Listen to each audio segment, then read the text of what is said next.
السلام عليكم ورحمة الله وبركاته. أشما أركفوني أكم نجاجرتو.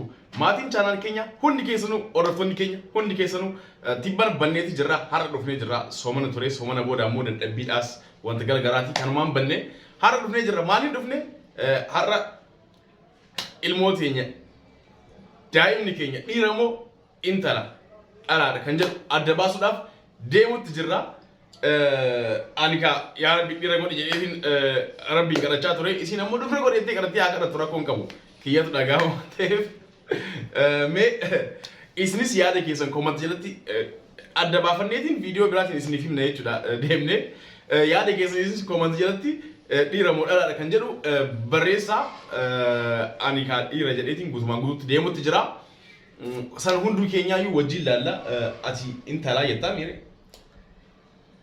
Ega akkam jirtan hordoftoonni maggee fi abdii hundi keessanuu adda bannee jirra. Hedduu takka adda bannee Ramadaanaa fi Iidaa fi waan dila takka adda nu hubachiise. Kana boodaan deebinee dhufnee jirra. Akkasuma gaa waan takka jira biyya sana keessatti yaani ilmoon gize dura baatii 4 fixxee baatii 5ffaa seenuuf deemtu dhiira moodala adda laala doktorri.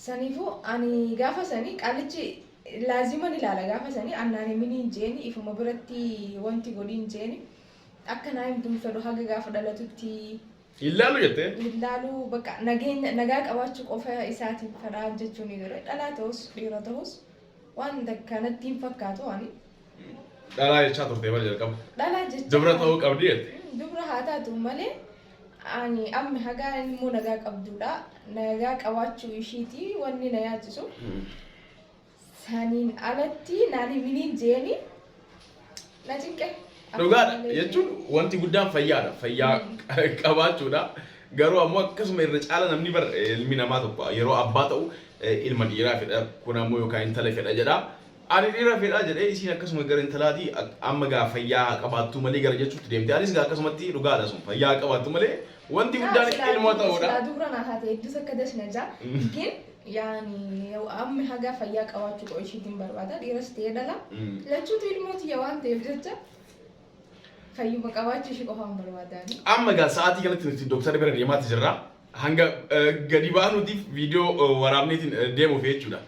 Doktara bira deemnee kan waan inni jedhu guutumaan guututti amma jiini ji'a meeqa ta'e ji'a torbaffaa seentee jirti.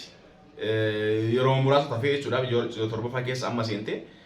Kanaaf amma sirriitti addaanis ni beekama. Kanaafuu laalanii waan nun jedhan kan wajjumaan achi booda isiniif himna.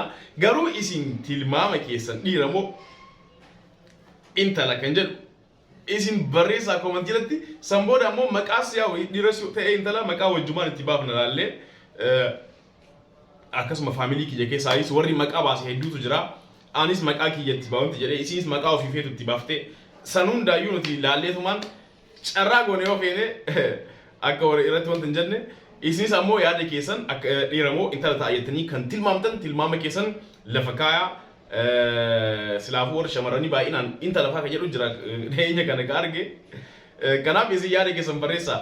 Namni hedduu maggii dhalaa garaa qabdaa munaan jechuu turtan rabbi haa godhu akka yaada isin jettan kana. Namoonni tokko immoo falaasfaadha gara bitaatii yoo jiraate intala fa'aa kan jedhu jira mirgaa yoo ta'e dhiira. Akkas taanaan bituma jechuudha. Namoonni tokko akkasumaan akkas jedhan kuni waan hin jirre waan doktoraa fi wanti hin jirre Oromoon akkanumaan ni jiraami yeroo waa tilmaaman akkana ilmi gara bitaatii yoo ta'e intala ta'a gara mirgaatii yoo ta'e dhiira ta'a maali jedhanii haasan hunduu garuma bitaatiin jira suni wanti hin qabu sanitti abdiin godhatini. Abdiin kan itti qoratan rabbitu waan hunda namaa kenna dhiiras ta'e intala rabbuman namaaf kenna kanaaf nuti ani akka fedhii kiyyaatti akkuma kanaan dura isinitti himaa ture dhiira har'a addaan baasan san hundaa jechuudha. Sanumattuu isaatu laallu malee naan jechuu jira malee allaaluun feene. Amma ilaalu jedhu. Qaalichi baatii doktorri baatii 4tti gaafan baatii 4 fixee 5ffaa seenuuf deemta naan jee dhiira moodala adda barachuu feetan naan jeen barbaadu jeen hagan dalutti obsuu dadhabee ana caalaa isaa obsuu dadhabee adda baafachuun fedhaa dhiira moodalaadha adda baafachuun fedhaa jechuu jira. Meegaa ni lallaga. Biyya kanatti garuu ijoollee yeroo baay'ee yeroo dhalatu jalqaba irratti dhiira fa'aa jedhanii gaafa dhalatu intala fa'aa taati. waan akkanaatu jira suni San rabbiitu beeka. waan akkasii san fa'aa jira Warra dhibbaan dhibbatti waan itti amananii miti gin. Rabbuma beekaa hundaayyuu garuu Torbaate. ani hedduu argee nama akkasitti wanti jedhee jechuudha. Tokko tokko haa akkas ta'u. Yaani rakkina irraa wanni sun hundi haa uumamu. Fayyaa nagaatii miti rakkina wayiitu jira rakkina saniif jecha mumkin adda rakkina jechuun kan rakkinuma meeshaa isaanii kaayyoommoo waan sirriitti mul'anne fa'aa ta'uu danda'a waan akkasii. Waan akka sirriitti mul'achuu fi dhabuu fa'aa ta'uu danda'a. Yaani dilas maraa miti. Haa akkas ta'u yaani harka dhibbarraa. Yaana muraasuma garuu sun sirriidha. 98 dhugaa jeeti nama. Hasanii achi tokko tokko jalaanii taagaa uummanni kun rabbii miti. يعني حاجة دندهاني مكوراني ممكن إن شاء الله قامين نتلي لالي ربي دبرا أقوله أوه كان ديسي كان أنا تيجي بسمان قلت أكيد إيرته بيكي جرا كيس كي يام أبجد أنو درجة جرا أكيد إيرته mana baay'ee jira kanaafuu san intala mana miti wanti guddaan fayyaa qabaatu isinis du'aa godhame rabbi ilmoo fayyaa guutuu qabu isiniif haa kennu akkasuma immoo nagayaan isi haa hiiku jedhaati hidhaadhaa miti immoo jedhaati du'aa godhaa akka amantaa keessanitti jechuudha rabbi nu kadhadha sanirraan kan aansi ammoo carraan jechuun kaaya ani kan fedhu ni beektanii isin kan feetu ni beektanii isin garuu akka keessanitti ammoo tilmaamni maal ta'a kan jedhu yeroo addaan baafnee dhufne bal'inaan isiniif himna hundaayyuu ammaaf garuu isin akka keessanitti akka tilmaama keessanitti akka yaada keessanitti koomantii jala barreessaa akkasuma ammoo namoonni carraa gaarii nuuf hawwitan koomantii irratti akkasuma du'aa kan nuuf gootan barreessaa walumaa galatti. Namni hedduun illee koomantii jala nagaafachuu jira. Koomantii jalattis keessaanis maggee ilmoon tantee dhiiramuu dhalaadha maggee ilmoon tantee dhiiramuu dhalaa koomantii jalattis namni hedduun arge. Nama keessaa naa barreessa akkasa nagaafachuu jira hedduu tokko jira. Ani tokko nama nagaafatu akkanumaan dhiira jechuun jalqabe maaliifuu wanti toluun bareeda maali yoo naan jedhan dhiira jechuun jalqabee jira gaafa san intala jedhanii akkan salphanne malee. Inshaallah gaamee nama akkasitti nu gaafachuu jiru.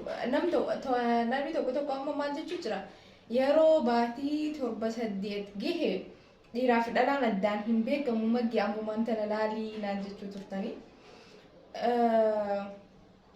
Laalamtee jirti already laalamtee jirti naaf hin himini jeen malee qaalichi yeroo oguu agas takka geesse laazima addaan nibsiif baasa inni nu yaa jalqabee alam fuuyis inni beeka waan maal akka ta'e waan hundaa waan barreeffatanii isaanuu barachuu barbaaddanaan jee ture hin barbaadu jeeni nin barbaada jee hin barbaadu jeeni isiin dinnaan hayyee fedhiisiiti jedheetumaan dhiiseen akkasi fedhiisi haa ta'uuf jedhee jechuudha. Nagaa qabaachuu qofaan gaafa dibatu. Taatultoora bira dhaqee nagummaa ishii qofaan barbaada malee. Haga ammaan tanatti ginaan amma ginni ilaalla jennaan xiqqisho. Amma deemaa jirra kan hundaafuu waan hundaayyuu wajjumaan ilaala maal akka ta'u akka rabbiin na gammachiisu abdii qaba akkasuma du'aayin keessan namoonni hedduutis akkanaaf ta'u abdii qaba. Ni gammada sanis irra caalaa kan itti gammadu jechuun fedhii kiyya jaalala hawwii keenii jiraami.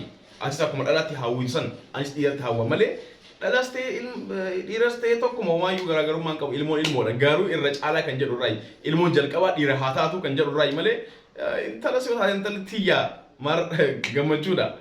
Garuu ka jalqabaa yoo dhiira ta'e isii mataa keessa gaqqaa manatti deebisaa jechuun yoo isii manaa gabbaatu.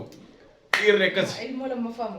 Ilmi jalqabaa dhiira yoo ta'e kaachi booda dhuftu dhalaa yoo taate isaatu to'ata obboleeyyan isaa ka dhalaa akkasuma akkuma nuti obboleeyyan teenya to'annu jechuudha.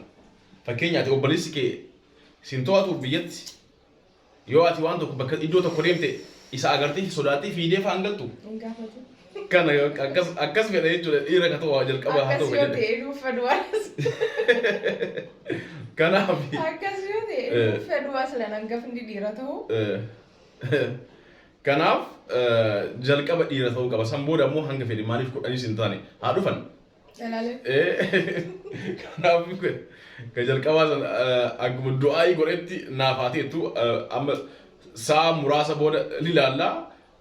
San booda gadhiifna isiniif himna jechuudha maal akka wanti jedhu. Kanaaf maatiin chaanal keenya hordoftoonni keenya hundi keessanuu laayik tuqaa akkasuma immoo hawwii gaarii keessan nuuf ibsaa namoonni haaree taatan ammoo subscribe nuuf godha. Subscribe godha hundi keessanuu subscribe keessan hanga ammaattuu hedduu isin galateeffannaa. Kan kanarraa hafis akka miiliyoona seenutti subscribe keessan akka nu biraa hin hafne namoonni haariyaa taatan osoo subscribe hin godhin kan nu daawwatan hundi keessanuu subscribe nuuf godhaati nu daawwadhaa isiniin jenna. Akkanaan duuba yoo isin ammaan tana mee inni maalidha? jechuu jira. Isin tilmaama keessan barreessaa. Namni tokko maal jechuu jira ni beektaa? Maggeessitti tolee jira. Dhalaa garaa qabdaan anjaan. Is kun wanti Oromooti is. Saniifuu kuni allachuu tootaate das najaa. filsifannaa Oromooti kan akkas jedhan suni isitti tolee jira dhalaa taati isitti tolee jira maalii taati sun hin ta'u hin jiru sun wanta akkasii kana rabbi beekaa waan jiru waan wajjin laallu jechuudha namoonni akkas jedhan sun dogongortanii jirtan isitti tolee jira intala garaa qabdaa maali ka jedhan sun dogongora guddaadha dogongortan laaluu dandeenya. Ka abdii dhiira argatta ka jedhu sanoo dhugaan godhu jecha namoota kaawwanii kanaafuu wajjin agarra hundaayyuu hordoftoonni keenya Eid Mubarak isiniin hin jenne Eid Mubarak jechuu qabna ture soomni hiikame booda garuu isin waan tokko dadhabbii tokko irraa kan ka'e viidiyoo dalaguu hin dandeenye hunda keessanuu hordoftoonni amantaa musliimaa hundi keessanuu baga isiniin ga'e rabbiin nama waggaan itti deemu isin haa godhu akkasuma hordoftoonni amantaa kiristaanaas akkasuma xumurtanii jirtanii isinis waggaan namatti deemu isin haa godhu hunda keessanuu jechuudha. Amma Eid Mubarak jettaan erga addunyaan adda galte. Maal goonare yeroo sanitti hin jirru amma isin hin jenna. Yaa Eidni ganaadha shawwaaluu soomamuutti jira ganaadha inni rakkoo hin qabu. Achi booda hanga yoomitti yeroo dheeraadhaaf Eid Mubarak waliin jechuu dandeessaa bara. Yoo hiikamee booda jechuudha. Eid Arafaa nafa akkasii akkas waliin jechuu danda'a malee Eiddi soomana akka amantii Islaamatti guyyaa takka qofa. Maaliif yoo jettee shawwaaltu jira bar guyyaan jira. Guyyaa takka booda waan soomanatti deebi'aniif jecha Eiddi soomana guyyaa takka qofa. Shawwaal boodas bar Eid Mubarak ni jirta bar. Shawwaala booda yaani guyyaa jahaa gidi soomanti. Eiddi ni jirti dilas maraamti. Sanuma bas walumaa galatti. Arafaa yeroo dheeraa torbaatti akka. Yaa Arafaadhaanis ittiin waaqa'u ji'uma lama. Yeroo sanitti ammoo mucaan keenyas waan dhufu na fakkaata Arafaa irratti akkasimi. Yaa Arafaa irratti dhalata jedheeti yaada. Arafaa duratti hundufi. Duratti ta'uu hin beeku garuu Arafaa irratti ni ta'a jedheeti yaada. Kanaaf yeroo muraasaa jechuudha wanti hafte. Kanaaf hundi keessanuu yaada muraada keessan hundaayyuu rabbii isiniif haa guutu jedhaa du'aa nuuf godha. Akkasuma immoo cinqii isinirratti isin mudatte waan isin yaachisu hunda rabbiin isiniif haa guutu jedhaatii du'aa nuuf godha. Isiniifis akkasuma rabbiin isiniif haa guutu yaada muraada keessan hunda isiniif haa guutu fedhii keessan hunda isiniif haa guutu rabbiin isin rakkisini rabbiin isin hin cinqini hunda keessanuu hordoftoonni keenya maatiin keenya hundi keessanuu rabbiin waan hundaayyuu isiniif haa laaffisu. Amiin jedhaa akkuma amantaa keessatti hundaafuu ni ta'a jechuudha du'aayin godhama. Soomana kana keessa du'aayi godhu eegalee sheeka ta'ee jira. Sheeka ta'ee jira du'aayin waan guddoodha maal taate. Kanaaf du'aayin goona. Oromoon maal jetti beektaa? Eebba cooraa abaarsa cooraa didii eebba cooraa fudhadhu moo akkamii? Maal jechuudha? Waan akkasiitu jira. Abaarsa akkanamaan waliin qalladadhu namni asii abaarsa. Abaarsa didii eebba qoosaa fudhadhu kana. Waan akkasiiti. Kanaaf eebba abaarsa qoosaa didii eebba qoosaa fudhadhu kanuma jechuudha. Kanaaf wanta akkanaa kun ni ta'a jechuudha. Eebbiin tuffatamu yeroo hundaayyuu. Eebba yoo namni tokko isin eebbise amiin jechuun namni kamiyyuu haa ta'u daa'imni yoo isin eebbise amiin jedha. Hin beekamu rabbiin karaa itti isinirraa wanta godhu jechuudha. Hordofaan amantaa kamiitu yoo isin eebbise amantaa kamiyyuu haa hordofu kamiyyuu haa ta'u yoo isin eebbise amiin jedha. Rabbiin garaa qulqullina namaa ilaala keessa namaa ilaala. Akkamitti eessan ammoo du'aayin namni sii godhe sun akkasiif wanti jettu qeebalamtu hin beektamu waan ta'eef amiin jechuun hin irraanfatinaa akkasuma kan ani isiniin jedhe isin eebbise kanas amiin jedhaa fudhadhaa. Arrabni kiyya gurraacha du'aayin xiyya lafan buutu namoota arraba gurraacha abaarsa isaanii lafan buufaa jedhan beektaa. Kiyya ishii diimaadha hayyeesi haa ta'u maaliif akka agaruma hayyee kiyya diimaadha garuu himataati jechuudha kan hundaafuu himataa. Kanaaf amiin jedhaa. Egaa har'a kanuma isinitti himuufi yeroo deemnee ilaalle booda Shawooda yoo sa'aan dabruu baate. sa'aan yoo dabru baate viidiyoo gadi dhiisna yoo dabre immoo boruma gadhiisna jechuudha laalleetiin yeroo hundi tolee gadhiifna jechuudha yoo dabres. Amma deemnee ilaaluuf deemnaami. Eegaa san booda viidiyoodhaaf jechuudha sa'aatiin yoo hin deemin Yoo sa'aan nuti deemtee boruma isin gadhiisna. yoo hin deemin ammoo yeroo deebinu galgala gadhiisna booda jechuudha. Amma sa'aatii kanatti deemneetiin amma yoo sa'aatiin deemee jira ni deebina. Hundi keessanuu carraa gaarii nuuf hawwaa baay'ee isin jaalannaa ulfaadhaa galatoomaa waan nu daawwattaniif laayik gochuu hin irraanfatinaa namoonni haaraa taatan sabskiraayib nuuf godhaa laayik nuuf godhaa maatii keenya ta'a galatoomaa baay baay hedduu isin jaalannaa hunda keessanuu aan abdiidhaa abdii enda magee tiyuu birraa asii magartuudha magee jechuudha nagaa nuuf ta'a baay baay.